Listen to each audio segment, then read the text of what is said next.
Every day we walk around, people say that actions speak louder than words. But when we evaluate this a little further, are millions of lives worth the risk?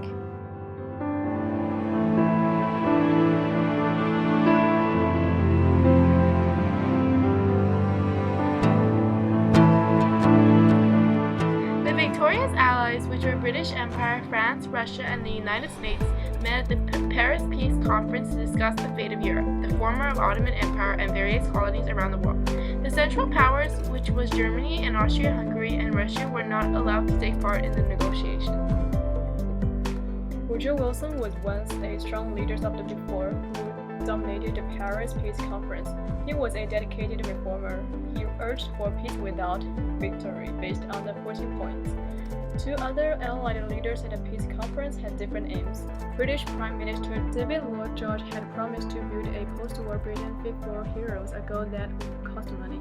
The chief goal of the French leader, George Clemenceau, was to weaken Germany so that it would never again threaten France. Crowds of other representatives circled around the Big Three with their own demands and interests. The Italian Prime Minister, Vittorio Orlando, insisted that the Allies honor their secret agreement to give former Austro-Hungarian lands to Italy. Such secret agreements violated the principle of self-determination. Self-determination posed other problems. Many people who have been ruled by Russia, Austria-Hungary, or the Ottoman Empire now demanded national states of their own. The territories claimed by these countries didn't overlap, so it was impossible to satisfy them all. Some ethnic groups became unwanted minorities in newly created states. Wilson had to compromise on his 14 points. However, he stood firm on his goal of creating an international League of Nations. The League would be based on the idea of collective security, a system in which a group of nations acts as one to preserve the peace of all. In June 1919, the Allies ordered representatives of the new German Republic to sign the treaty they had drawn up at the Palace of Versailles outside of Paris. The treaty forced Germany to assume full blame for causing the war. It also imposed huge reparations that would burden an already damaged German economy. The reparation covered not only the destruction caused by the war, but also pensions for millions of Allied soldiers or their widows and families. Other parts of the treaty were aimed at weakening Germany.